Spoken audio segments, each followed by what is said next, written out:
In a glittering city full of skyscrapers and noise, there lived a man named Liam Weston, a billionaire with fame, fortune, and everything money could buy.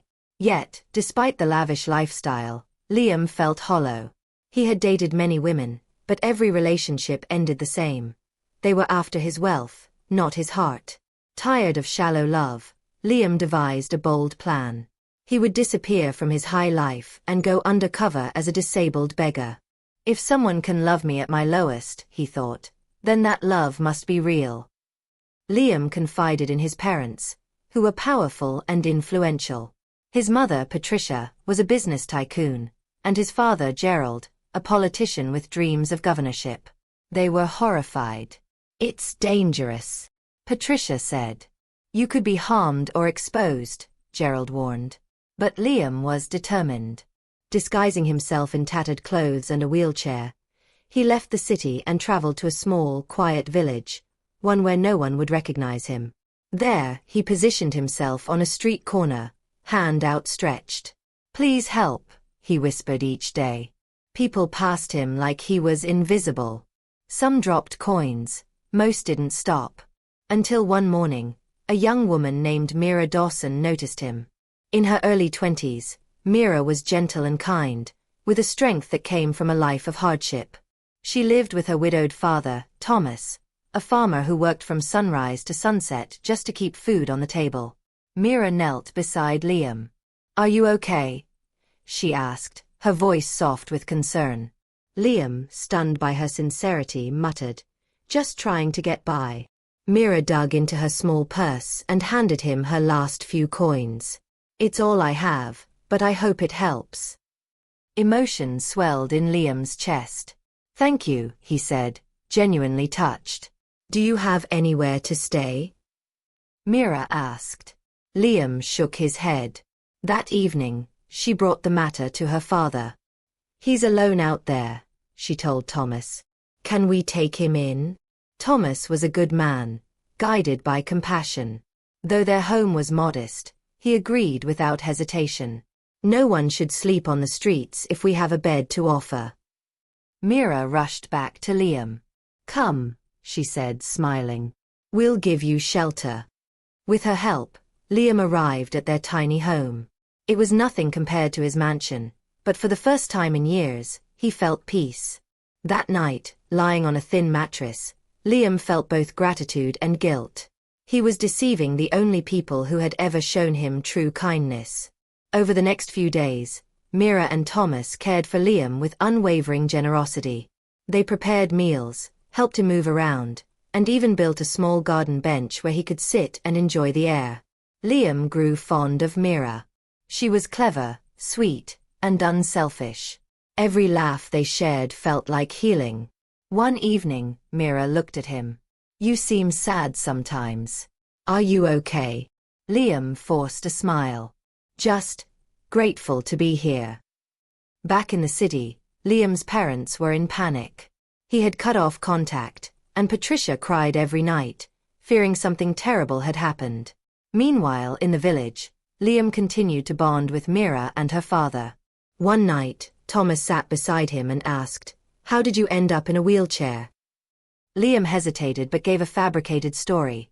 A car accident, legs crushed, and a surgery too expensive for someone poor like him. Thomas, moved by sympathy, pulled Meera aside the next morning. "We need to help him," he said. Though they had little, they began selling more produce from their farm to raise money for Liam's supposed surgery. Meera worked extra hours at the village market, where she encountered Damian, a flashy man from the city who had long been trying to court her. He was persistent, arrogant, and always boasted about what he could offer. This time, he brought gifts and another proposal. "Marry me," Damian said. "I'll take you from this dirt and into luxury." Meera refused. "I'm not interested, Damian." Fuming, Damian stormed off, humiliated by her constant rejections. But this time, he wouldn't let it go so easily. Back at home, Meera's best friend Sasha visited her. Secretly, Sasha had been bribed by Damian to persuade Meera. "Why won't you just say yes to Damian?" Sasha pressed. "You could have everything. I don't want everything, Meera said calmly. I think I'm falling for Liam. Sasha's face twisted in disbelief. Liam? That crippled beggar? You've lost your mind. When Meera stood firm, Sasha exploded. If you keep choosing poverty over sense, don't expect me around anymore. And with that, she left, angry and betrayed. That same day, Sasha ran straight to Damian and told him everything. Meera's feelings for Liam and her refusal to even consider Damian. Damian was furious. But Sasha's anger quickly turned too. Why are you obsessed with her? She snapped. I'm here. I'm everything she's not. Beautiful, rich, cultured. Damian stared at her blankly. But she's humble. She's real. You're not. Humiliated, Sasha's resentment deepened. What started as envy became hatred. Though Meera and Thomas worked tirelessly to raise funds for Liam's surgery, it was clear the little they earned from selling vegetables would never be enough. Still, they didn't give up.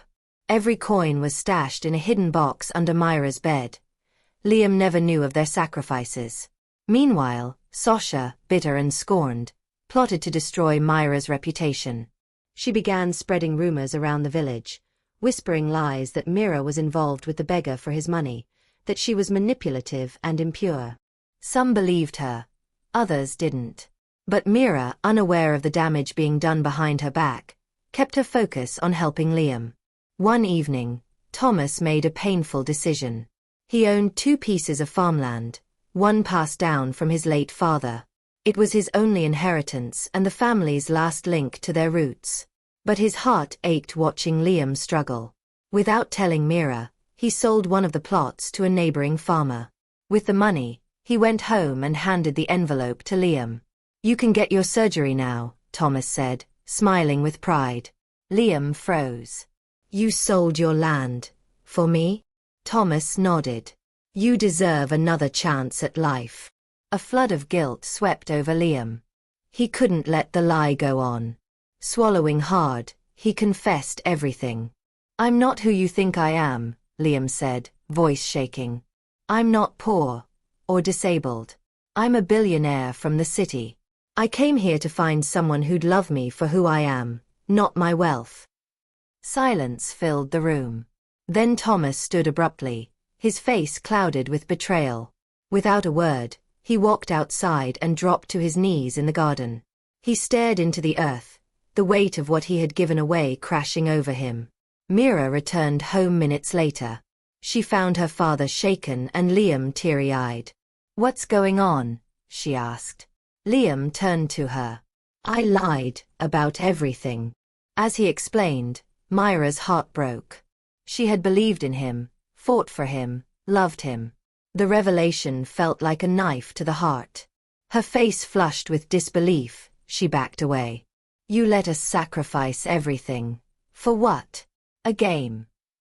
Tears spilled from her eyes as she stormed into her room. That night, the house sat in heavy silence. Word of Liam's true identity spread quickly. Some villagers were stunned. Others felt betrayed. Meera, meanwhile, withdrew into herself, heart shattered. Damian, upon hearing the news, saw an opportunity. So the cripple was a billionaire all along, he muttered. But now that Meera knew the truth, he feared she might actually accept Liam, especially now that he had money. Desperate, Damian sought out Sasha, hoping she'd help him one last time. But Sasha had her own reasons for revenge. She had once hoped Damian would choose her, not Meera. But his obsession with Meera had broken her pride. Jealousy consumed her. In a last attempt to win Liam, Sasha visited him. She played the role of the concerned friend. I always liked you, she said softly, placing a hand on his arm. Even when you were in that wheelchair. Meera doesn't appreciate you. But I do. Liam raised an eyebrow. If you really liked me, why didn't you speak up before? I was waiting for the right time, Sasha lied. Liam's expression hardened. You're not here because of me. You're here because I'm rich. Sasha's smile vanished. You think you're too good for me? I think you're a gold digger, Liam replied coldly. Leave. Red with rage, Sasha stormed off. Her plan had failed. Days passed. Liam tried to apologize to Meera again and again, but she remained distant. You broke something inside me, she told him. I can't trust you. Thomas said little. He stayed in the fields, trying to make peace with his own guilt. Guilt for being deceived, guilt for selling land he could never get back. Feeling hopeless, Liam left the village. The grief was too much. He returned to the city, where his parents welcomed him home with relief. His mother, Patricia, listened to the full story and placed a hand on his shoulder. I'm sorry, Liam. But maybe this was never meant to be. His father, Gerald, was less forgiving. I told you not to chase fairy tales. Now you'll listen to me. Gerald had been preparing a political marriage between Liam and the daughter of Chief Douglas, a powerful man with influence over the upcoming elections. You will marry her, Gerald ordered. You've already cost me enough. I won't, Liam said firmly. You'll do as I say, Gerald shouted, slamming the desk. Liam stared at him. No. I love Meera. And if being with her means giving up everything else, so be it. Patricia, seeing the storm ahead, tried to mediate. Let him bring Meera here, she said quietly. Maybe they'll see the city isn't for them. Gerald relented. Fine. Bring them. But once they're here, we'll show them their place. Liam immediately contacted Meera and begged her and Thomas to come visit. Thomas agreed reluctantly. Meera, torn between love and pain, chose to go, if only to find closure. Upon arrival, Gerald greeted them politely but soon revealed his intentions. In private, he offered Thomas a house and business, if only he and Meera would leave Liam for good. He even threatened them, if you refuse, there will be consequences. Frightened, Meera told Liam everything. Furious, Liam confronted his father. You touch them again, I swear I'll walk out and never come back. Gerald laughed, brushing it off, until Liam stormed out and visited Chief Douglas. There, he delivered a blow. I won't marry your daughter. In fact, Meera is already pregnant. It wasn't true, but the effect was instant. Chief Douglas withdrew all support. Gerald's campaign collapsed. Humiliated and enraged, Gerald blamed Thomas. That night, he sent men to Thomas's temporary city home. They beat the old man mercilessly, leaving him unconscious. When Meera returned from the market, she found her father barely breathing. She rushed him to the hospital, sobbing. Doctors said she had brought him just in time. Any later, and he might have died. Liam arrived at the hospital moments later, heart shattered. He knelt by Thomas's bedside, weeping. This is my fault, he whispered.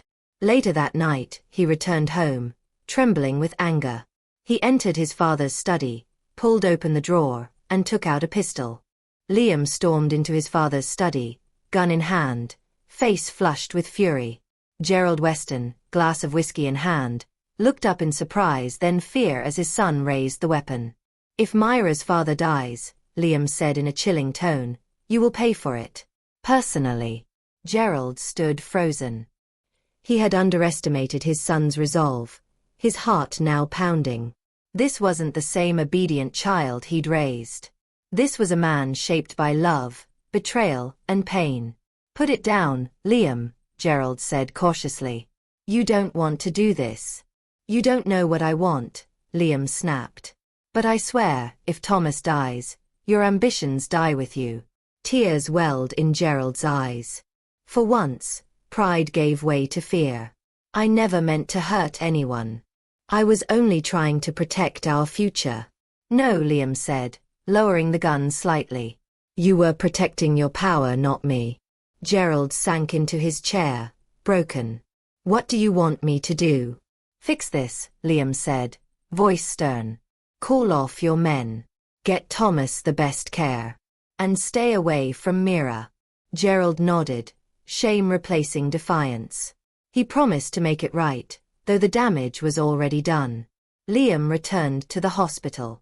Meera was still by her father's side, holding his bruised hand. When she saw Liam, she asked softly, "Is it over?" Liam nodded. "You're safe now. I promise." They sat in silence, grief between them, but also something stronger, trust beginning to mend. The next morning, Gerald visited the hospital. He walked in like a man carrying a mountain on his back. Thomas, still weak, gave him a tired glance. Gerald cleared his throat and spoke gently. "I hurt you and your daughter. There's no excuse. I was wrong. I'm sorry." Thomas looked at him for a long moment before speaking. "Life is too short for grudges. What matters is that our children are safe, and that we learn." Meera, watching, felt a tear roll down her cheek. Her father had always believed in forgiveness, even for those who didn't deserve it. After the confrontation, Gerald kept his word. He funded Thomas's full recovery, withdrew from politics, and stepped back from controlling Liam's life. Patricia, meanwhile, visited Meera often, gradually forming a genuine bond with the young woman her son had chosen. Back in the village, word of what had happened reached Sasha, who had lost everything. Struggling in the city, abandoned by the man she thought would give her the life of her dreams, she lived in near poverty. Her once polished appearance had faded. One afternoon, Meera's car broke down on the outskirts of town. Looking for help, she spotted a woman sitting by the roadside eating stale bread. When she got closer, she recognized the woman. It was Sasha. Sasha's eyes filled with tears. "I never thought I'd see you again. Like this," she whispered, her voice hoarse from crying. Meera looked at her with sadness. "What happened to you?" Sasha broke down. She told Meera how the man who claimed to be rich had tricked her, left her pregnant, and disappeared. She had spent the past months begging, ashamed of what she'd become. Despite everything, the betrayal, the insults, Meera couldn't walk away. She pulled out her checkbook and handed Sasha a generous sum. "Start over," she said gently. "You still have time to choose a better life." Sasha sobbed uncontrollably, overwhelmed by Meera's kindness. "Thank you," she said. "You're the better woman. Always were." Meera said nothing more and returned to her car. She felt no pride, only peace. She had closed a painful chapter. Weeks passed. Thomas recovered slowly, his health restored by rest, care, and the comfort of knowing his daughter had found happiness. Liam proposed to Meera in the village garden, the very place where she first spoke to him. There were no cameras, no fanfare, just a heartfelt proposal, and a simple yes. They married quietly, far from the chaos of the city. A few friends from the village attended, and even Patricia shed tears as her son finally found peace. 3 months later, Meera discovered she was pregnant. Liam was overjoyed. "We're going to be parents," he said, holding her tightly. His joy overflowed. He had lost everything and gained everything back. Patricia sent gifts daily. Gerald, though less involved, slowly warmed to his new family, quietly setting up a trust fund for the child as a gesture of peace. One sunny afternoon, Meera, now 6 months pregnant, drove herself to a doctor's appointment. Her car stalled again near a roadside garage. She got out to look for help, and that's when she saw Sophia. Dirty clothes. Messy hair. She sat alone, pregnant, chewing dry bread. "Meera," Sophia gasped. Meera stood stunned. The woman who once mocked her now looked like a ghost of her former self. Sophia began sobbing. "Everything's gone." The man lied. "There was no mansion. No wealth. I have nothing." Meera didn't gloat. She didn't scold. She sat beside Sophia and listened. Then, once again, she pulled out her checkbook. "Use this to change your life," she said. Sophia couldn't believe it. "Why are you helping me after everything?" Meera smiled. "Because kindness is the only thing worth holding on to." When she returned home that evening, Liam listened quietly as Meera told him what happened. "You did the right thing," he said. "Life has a way of humbling all of us." Meera nodded. "And sometimes, it gives second chances." In the end, love prevailed, not because of wealth, or appearances, or games. But because two people chose to see beyond pain and lies. Because a father forgave. Because a woman chose kindness over vengeance. And because a man who had everything finally realized the most valuable thing is love.